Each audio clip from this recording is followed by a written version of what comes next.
Welcome back A T V morning with فرا میں خوش آمدید۔ 28 مئی کے حوالے سے آج ہماری گفتگو کا سلسلہ جاری ہے۔ ڈاکٹر غلام یاسین چوہان صاحب کے ساتھ ڈاکٹر صاحب ex D G KRL Kahuta رہ چکے ہیں اور ڈاکٹر عبدالقدیر خان صاحب کے رائٹ ہینڈ کہلاتے تھے۔ آپ نے assembly of equipment and machines پہ کام کیا ہے اور پاکستان کی نیوکلیر پاور بننے میں ان کا ایک بہت اہم کنٹریبیوشن اور کردار ہے۔ اسی حوالے سے آج ہماری گفتگو جو ہے وہ آپ سن رہے ہیں اور دیکھ رہے ہیں۔ اچھا ڈاکٹر صاحب، آپ نے ڈاکٹر عبدالقدیر خان صاحب کی تعریف کی بہت دفعہ، لیکن اگر میں آپ سے جاننا چاہوں کہ وہ کون سی عادتیں، رویہ کچھ ہمیں لوگوں کو سمجھ میں آ سکے کہ اللہ تعالیٰ کسی سے اگر کوئی کام لیتا ہے اور اسے کسی کام کے لیے منتخب کرتا ہے تو اس انسان کے اندر کیا کیا خوبیاں ہوتی ہیں یا ہونی چاہیے؟ دیکھیں جی، ایک تو جو ہے نا، جو اس کا مطمع نظر ہے نا، وہ بالکل کلیئر ہونا چاہیے۔ یعنی جو ایم ہے that should be very much clear, اس میں ایمبیگیٹی نہیں ہونی چاہیے۔ اور پھر آپ کو کنسسٹنسی جو ہے نا وہ ضروری ہے۔ کنسسٹنٹلی آپ اس کے اوپر کام کریں۔ یہ نہیں ہے آج ادھر کام کر رہے ہیں کل کو ادھر ہو گئے، تو اس سے جو ہے نا آپ کا جو ہے نا بالفرض میں کہتا ہوں کہ ڈرائیونگ کر رہا ہے بندہ، وہ کہتا ہے جی میں نے رائٹ سائڈ پر موو کرنا ہے، اس سے نہیں وہ کہتا ہے نہیں میں لیفٹ پر جاؤں تو ایکسیڈنٹ ہوگا۔ تو اسی طریقے سے اگر ایک بندہ جو کام کرنا چاہ رہا ہے اس کا ویژن پراپر کلیئر نہیں ہے اور ادھر ادھر ہو جاتا ہے تو پھر وہ کام میں سکسیسفل نہیں ہوتی، ٹائم بہت زیادہ ویسٹ ہوتا ہے۔ پھر ٹھیک ہے، ہو سکتا ہے اللہ پاک کہیں بھی گائیڈ کر سکتا ہے بندے کو تو بندہ پھر رائے راستے پہ آ جاتا ہے، لیکن درمیان میں بہت سارا ٹائم ویسٹ ہو جاتا ہے اس کا۔ ٹھیک ہے۔ دنیا ڈاکٹر صاحب کو ایک انجینئر کے طور پہ جانتی ہے، ایک ایسا انجینئر جو میٹلرجی میں کوالیفائڈ تھے اور ان کے پاس یہ اسکل تھا جو بہت دفعہ میں نے یہ شیئر کیا اپنے دیکھنے والوں کے ساتھ کہ پتہ چلے کہ ان کا کیا ایک پیشن تھا کہ وہ ایک ایسے ڈپارٹمنٹ میں، ایک ایسے ادارے میں کام کرتے تھے جہاں پر بہت ساری زبانوں کے تراجم کرتے تھے وہ نیوکلیر، اس میں تو ان کو سینٹریفیوج پروسیس کا پتہ تھا اور یہی وہ مرحلہ تھا جو پاکستان جس کو عبور نہیں کر پا رہا تھا نیوکلیر پاور بننے میں، اور ڈاکٹر صاحب نے آ کر اس چین میں وہ جو ایک کڑی نامکمل تھی، ادھوری تھی، مسنگ لنک تھا، اس کو مکمل کیا تھا۔ ایسا ہی ہے جی جی، ڈاکٹر عبدالقدیر خان کے بغیر نیوکلیر پاور پاکستان کا بننا اس وقت تک ممکن نہیں تھا اور دکھائی بھی نہیں، بہت ساری اٹیمپٹس ہو چکی تھی، لیکن جسے کہتے ہیں انفشار یا انتشار جو ایٹم ہے وہ نہیں ہو پا رہا تھا۔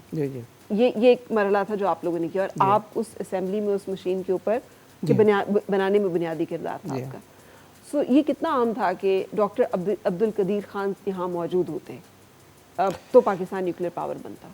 اس میں یہ ہے نا کہ جو بیسک ساری ٹیکنالوجی ہے وہ ڈاکٹر صاحب کو ساری پتہ تھی، اور جب بھی شاپ فلور پہ کبھی وہ وزٹ کرتے تھے، ہم تو شاپ فلور پہ میں انچارج تھے شاپ فلور، تو جب بھی آتے تو میرا ٹاکرا ان سے ظاہر ہوتا تھا تو وہ ہمیں ٹپس دے جاتے تھے، یار اس کو یوں کرے، اس کو یوں کرے، کہیں بھی چھوٹی سی خرابی دیکھنی تو اس کا بہت ویژن بھی تھا اور ٹیکنیکلی بڑے ساؤنڈ تھے، اور اللہ پاک کی طرف سے ان کو کوئی گاڈ گفٹڈ جیسے نہیں ہوتی ایک صلاحیت کہ جہاں خرابی ہے وہیں پر پن پوائنٹ کر کے بتانا کہ یار یہ غلط ہو رہا ہے، اس کو ٹھیک کریں، تو یہ بھی تھا ان کے اندر۔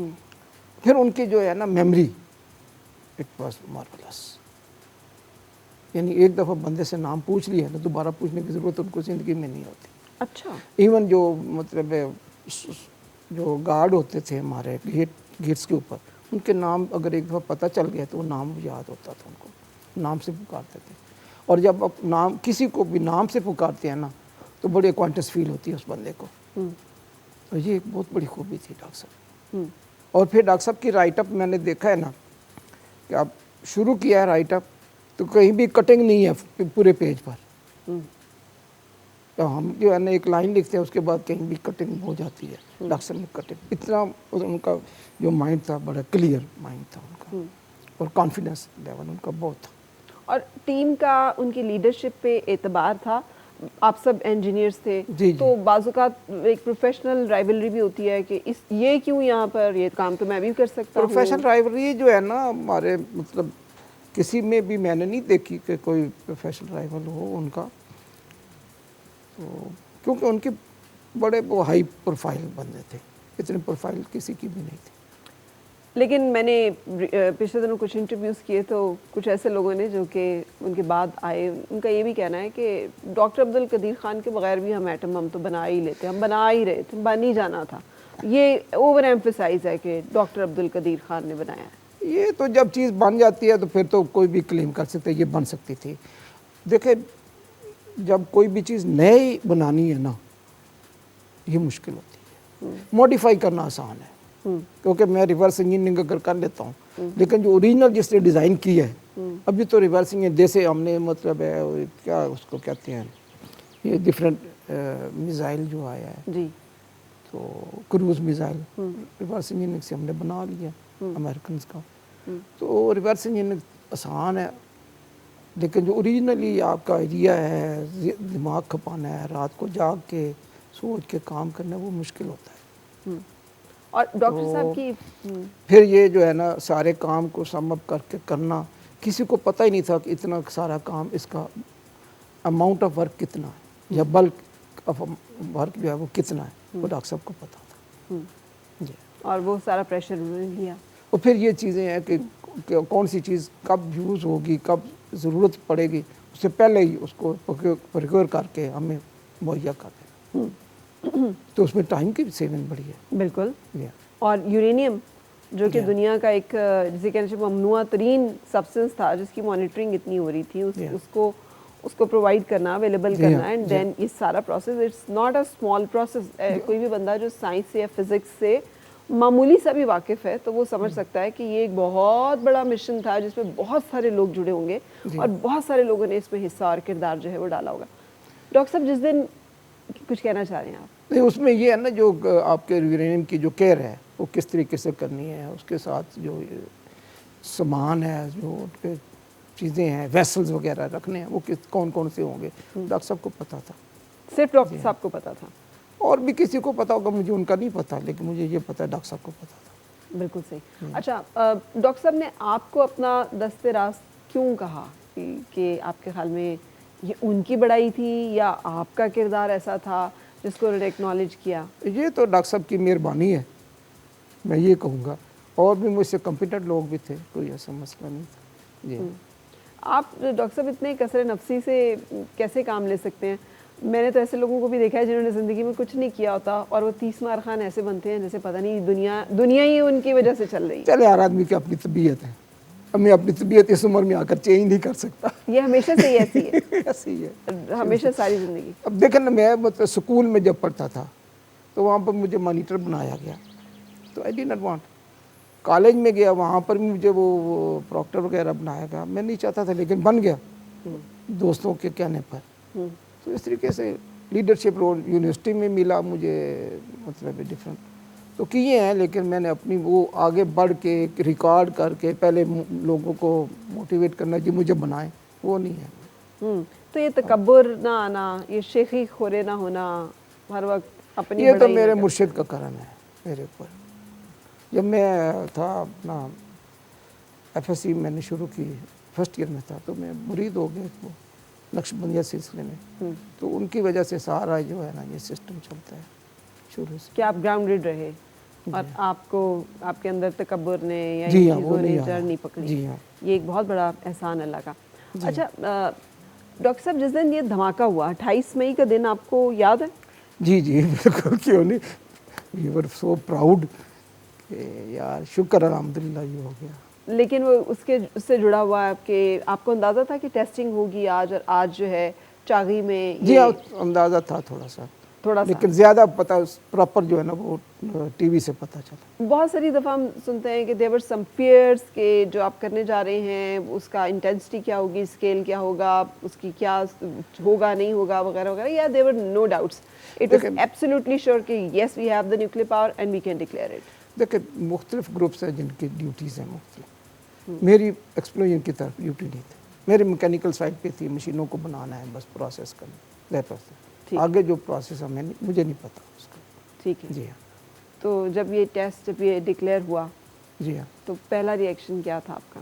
ظاہر ہے وی ور سو ہیپی خوشی ہیں آپس میں وہ دوستوں کو میرا خیال ہے وہ اس دن پوری قوم نے نعرہ لگایا تھا پوری قوم نے نعرہ لگایا. وہ تو خیر قوم کا تو خیر سب کو پتہ ہے چونکہ آپ پرسنلی میرا پوچھ رہے ہیں یا ہمارے کولیز کا، تو میں وہ بتا رہا ہوں کہ وی واز سو پراؤڈ ہم نے کر دیا ہے. اور جی ہاں، باقی قوم کی خوشیاں تو ظاہر ہے ٹیلی ویژن کے اوپر اس وقت کا جو ٹیلی ویژن ہے وہ دیکھیں آپ، پروگرام جو آ رہے تھے تو وہ آپ کو پتہ ہوگا.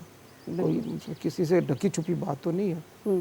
ایک ایکچولی یہاں پر بھی بہت دفعہ ڈسکس ہوتا ہے، اور میں کہتی ہوں کہ یہ اللہ کے بہت سارے معجزات ہیں.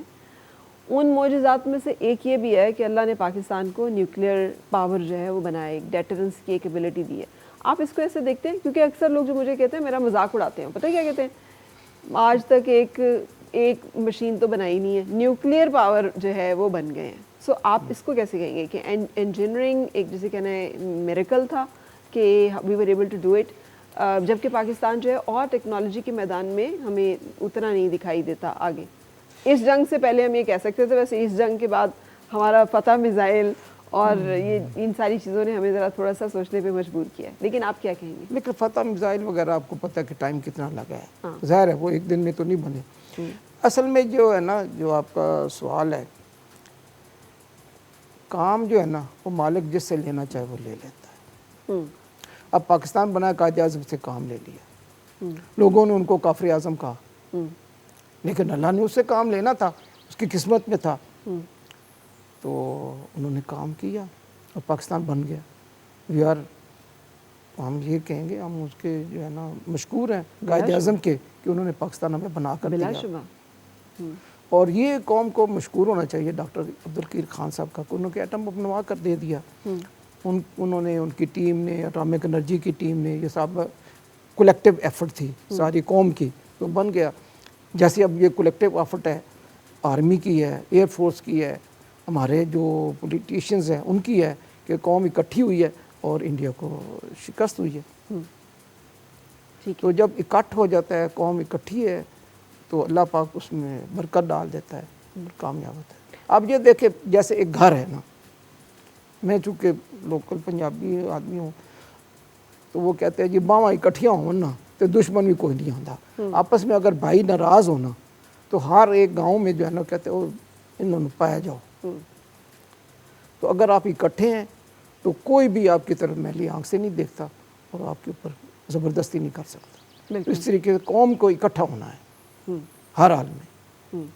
تو ناراضگیاں آپس میں ایک دوسرے سے مل کے بیٹھ کے ڈسکس کر کے ختم کریں. اکٹھے قوم ایک ہوگی تو کوئی دشمن آپ کا کچھ نہیں، نقصان نہیں کر سکتا. صحیح. آپ کو دکھ ہوتا ہے جب آپ یہ مختلف لڑائیوں کی، جیسے میں 9 مئی کا ذکر کر رہی تھی، اس طرح کی باتیں سنتے ہیں یا واقعات دیکھتے ہیں؟ This is part of life actually نا.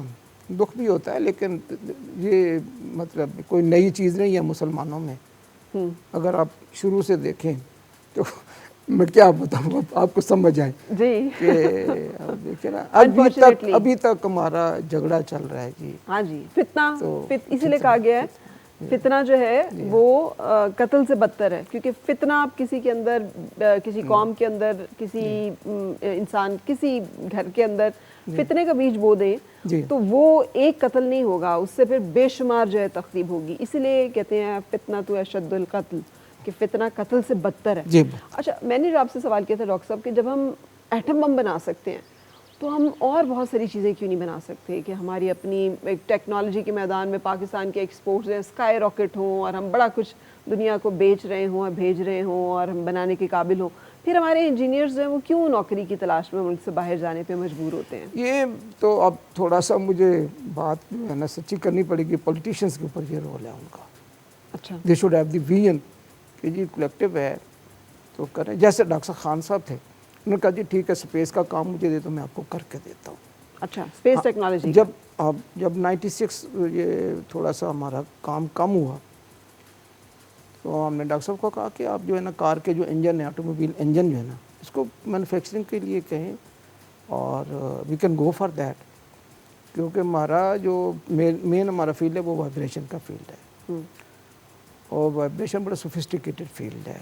اس میں بیلنسنگ آف روٹرز جو ہے نا بڑا امپورٹنٹ ہے. تو وہ اگر ہے ہمارے پاس تو ہم اچھے مطلب ہے ٹربو چارجرز ہیں، یہ وہ اس قسم کی چیزیں بنا سکتے تھے. لیکن بات یہ ہے نا کہ آگے کسی جیسے اب تھنڈر 17 ہم نے چائنا کے ساتھ مل کر بنا لی ہے، تو ایک بات آئی ہے اس کو امپلیمنٹ کیا ہے، تو سرپرستی تو حکومت کی چاہیے ہوتی ہے جی. اس کے بغیر نہیں کام ہوتا، مشکل ہوتا ہے. یا پھر پرائیویٹ انڈسٹری میں کوئی اتنا بندہ ہو جو ڈیلیکیٹلی اس کو کام کرے. جو ڈاکٹر صاحب آپ بتا رہے ہیں، آپ کہہ رہے ہیں کہ ہمارے پاس بہترین گاڑیاں بنانے کی صلاحیت اور ایبلٹی موجود ہے، لوکل گاڑیاں بنانے کی، جو کہ دنیا کی بہترین گاڑیوں سے مقابلہ کر سکیں اور پاکستان جو ہے اس کو گاڑیاں امپورٹ کرنے کی ضرورت نہ پڑتی. لیکن یہ کیا نہیں گیا فیصلہ، پلانٹس نہیں لگائے گئے. آپ یہ کہہ رہے ہیں کہ مواقع انڈسٹری نہیں بنائی گئی. تھوڑا سا آپ زیادہ اس کو ایگزیگریٹ کر رہی ہیں. اچھا. اتنا بھی آسان نہیں تھا. ظاہر ہے ایک ویژن ہوتا، ایک بات چلتی، آگے پلان چلتا، اس کے اوپر کام ہوتا، پھر اس میں 100 راستے نکل آتے ہیں. ٹھیک ہے. کہنے کا مقصد یہ ہے کہ اگر ہم اس پہ ورکنگ کرتے تو we could have been successful. ٹھیک ہے. لیکن دیکھیے ڈاکٹر عبدالقدیر خان صاحب جو ہیں وہ فرانس میں اور مختلف ممالک کا ان کا تجربہ اور ایکسپوئر نے ان کو وہ نالج اور اسکل ایکوائر کرنے کا موقع دیا کہ جو پھر ایونچولی کام آئے. ہماری یونیورسٹیز اور اکیڈیمیا جو ہے انجینئرس کو وہ لیبز، وہ تمام ایکسپیرینس، ہینڈز آن اسکلز جو ہیں وہ دیتے ہیں کہ وہ دنیا کی مطلب بہترین چیزوں کو بنانے اور ہینڈل کرنے کے قابل ہو سکیں. آپ کو لگتا ہے کچھ یہاں کچھ مسئلہ ہے اس میں جو ہے نا تھوڑا سا؟ کیونکہ آپ نے 2 یونیورسٹیز کو سیٹ اپ کیا ہے، ان کے ڈپارٹمنٹس کو، انجینئرنگ ڈپارٹمنٹس کو سیٹ اپ کیا ہے. جی ہاں. اس میں یہ ہے کہ جو ہے نا آپ کی مطلب اس کو میں کس طریقے سے کہوں، جو ٹیکنیکل چیزیں ہیں نا وہ یونیورسٹی مہیا کر رہی ہے. اچھا. آلموسٹ اسٹوڈنٹس کو لیبس وغیرہ کی فیسلٹی ملتی ہے. لیکن اس میں جو سم ٹائمز یہ ہوتا ہے کہ جو ٹیچرز ہیں ہمارے، ان کو اتنا پریکٹیکل انڈرسٹینڈنگ نہیں ہوتی. I am sorry to say that. Right. وہ تھیوریٹیشین اچھے ہیں، they are good academicians, they can teach properly, لیکن ایکسپیریمنٹ وغیرہ پہ توجہ اس طریقے سے نہیں کرتے بعض لوگ. اس لیے جو ہماری انڈسٹری ہے ان کا شکوہ ہے کہ ہمیں اچھے انجینئر نہیں ملتے. اس کے لیے پاکستان انجینئرنگ کونسل یہ کہہ رہی تھی کہ ایک انٹرنشپ کا جو پروگرام ہے نا 6 مہینے کا، سال کا، وہ ہو. انجینئر ہمارا فارغ ہو، گریجویٹ انجینئر، اور وہ انٹرنشپ کرے، سال 6 مہینے میں ٹریننگ کے بعد پراپر انجینئر بنے. جی. تو وہ بڑا سکسیسفل پروگرام ہو سکتا ہے. تو وہ ممکن کیوں نہیں ہوا؟ مختلف چیزیں جو آ رہی ہیں. بالکل صحیح. لیکن اگر ایک ڈاکٹر ہاؤس جاب کرتا ہے اینڈ دین اس کی ڈگری جو ہے وہ کمپلیٹ ہوتی ہے اور وہ ڈاکٹر کی ڈگری لیتا ہے کیونکہ اسے ہینڈز آن ایکسپیرینس ہوتا ہے، تو ایک انجینئر کے لیے بھی اکیڈیمیا اینڈ انڈسٹری لائزون جو ہے بڑا ضروری ہے کہ اس سے اس کو مدد مل جائے. تو دوسرا دیکھیں، دوسری سائڈ پر اگر ہم دیکھیں نا، ہمارا جو انڈسٹریلسٹ ہے وہ دوسرے پر ٹرسٹ بھی نہیں کرتا. میں پرائیویٹ انڈسٹری کی بات کر رہا ہوں. ان کے ٹریڈ سیکٹرز ہوتے ہیں، وہ کہتے ہیں جی کوئی لے کر نہ چلا جائے. اور ہم لوگ جو ہے نا، چونکہ میں اب رہا ہوں یونیورسٹیوں میں ایز اے پروفیسر، ہم انڈسٹری کی ریکویسٹ کرتے تھے، وہ بڑی مشکل سے وہ مانتے تھے کہ جی ٹھیک ہے ہمارے پاس بچہ بھیج دیں، ہم ان کو انٹرنشپ وغیرہ کروائیں گے. انٹرنشپ میں یہ فائدہ ہوتا ہے کہ بچہ فزیکلی دیکھ لیتا ہے کہ کیا ہو رہا ہے، اس کو کانفیڈنس ہو جاتا ہے. جی بالکل صحیح. اور وہ بڑا ضروری ہے. انڈسٹری کا اور اکیڈیمیشین کا جو لنک ہے یہ بڑا اسٹرانگ ہے. اب پاکستان انجینئرنگ کونسل اس کے اوپر زور دے رہی ہے. تو چونکہ ہم اب جو ہے سارا سسٹم او بی کے اوپر آبجیکٹ بیسڈ ٹریننگ جو ہے نا وہ ہو رہی ہے ایجوکیشن، تو اس لیے ہو سکتا ہے یہ گیپ میٹ ہو جائے. بالکل صحیح. ڈاکٹر صاحب، آپ سمجھتے ہیں ہماری جو ینگ نسل ہے، جو نوجوان ہے، یہ آنے والے دور کے چیلنجز کا سامنا کرنے کے لیے، مقابلہ کرنے کے لیے تیار ہیں؟ جس طرح سے آپ لوگ تھے، کمپیریزن کوئی کرتے ہیں آپ؟ کچھ آپ کے ذہن میں اس حوالے سے سوچ ہے؟ الحمدللہ نسل جو ہماری ہے نا، ینگ جنریشن ہے، دے آر مور کلیور دین اس. ابھی دیکھیں ہمارا جو مطلب ہے گرینڈ سنز ہیں یا گرینڈ چلڈرن ہیں، وہ ہم سے زیادہ کمپیوٹر کے اوپر، ٹیلی فون کے اوپر کام کر سکتے ہیں. اب میرے پاس یہ موبائل ہے، مجھ سے بہتر میرا نواسا، میرا پوتا، وہ مجھ سے بہتر کہتا ہے ابو مجھے دے، میں آپ کو ٹھیک کر کے دیتا ہوں. تو اس لیے جو اللہ پاک کی طرف سے ہے نظام، وہ تو اس نے چلانا ہے، اور جنریشن میں کوئی خرابی نہیں ہے. اب اٹ از اس کہ ہم جنریشن کو کس طریقے سے ڈیولپ کر رہے ہیں، یہ ہماری ذمہ داری ہے. اور کیا کرنا اور چاہیے اگر وہاں؟ کیا کرنا چاہیے، ان کو اوپن لیس دینی چاہیے اور ان کو پراپر اس کے جو مائنڈز ہیں نا ان کو پڑھ کے پراپرلی اس طریقے سے ٹرین کریں ہم لوگ. اب وہ پرانا 2 دونی 4 اور 2 دونی 1 دونی 2 دونی 4 والے پہاڑے پڑھانے کی ضرورت نہیں ہے. اب تو طریقے سے ایجوکیشن ہونی چاہیے. بالکل صحیح. بہت بہت شکریہ ڈاکٹر غلام یاسین چوہان صاحب، آپ یہاں تشریف لائے 28 مئی کے حوالے سے. ایک دفعہ پھر آپ کی توسط سے ہم ان سب لوگوں کا شکریہ ادا کریں گے، بھلے وہ سیاستدان رہے، بھلے وہ کوئی اور ایسا شخص جس کا کردار رہا ہے پاکستان کو پہلی اسلامک نیوکلیئر پاور بنانے میں. یہ ایک بہت بڑی کنٹریبیوشن ہے جو رہتی دنیا تک پاکستان کے وقار میں اور ایک ڈیٹرنس کے طور پہ کردار ادا کر کے پاکستان کے دفاع میں ایک اہم کردار انشاءاللہ ادا کرے گا. کچھ جاتے ہوئے کہنا چاہیں آپ سب لوگوں سے، بیکاز اب ہم نے پروگرام وائنڈ اپ کرنا ہے. الحمدللہ ہمارا ملک جو اچھا ترقی کر رہا ہے اس وقت، صحیح ہے، پراپر لوگوں کے پاس ہے، قیادت جو ہے ہماری اچھی ہے اور ملک کو اچھے طریقے سے چلا رہے ہیں. اور یہ جو جنگ تھی ہماری ہوئی ہے، یہ اس نے کافی کچھ لرن کرنے کے دیا ہے، پبلک کو بھی، لیڈرز کو بھی، سب کو، کہ how to survive, how to live together. بالکل. جی بہت تو بہت اللہ پاک برکت ڈالے، ہمارے ملک میں ترقی ہو اور ملک ہمارا پھلے پھولے، مزید ڈیولپ ہو. ہماری تو یہی دعا ہے. بالکل آمین. یہ آپ کی نہیں، ہر محب وطن پاکستانی کی یہی دعا ہے. بہت بہت شکریہ تشریف لانے کے لیے، اور اللہ تعالیٰ آپ کو آپ کی تمام جو کنٹریبیوشنز ہیں اس کی جزا دیں. Thank you. ہم جناب آپ سے بھی اجازت لیں گے اور آپ سے ملیں گے کل پھر. اللہ حافظ.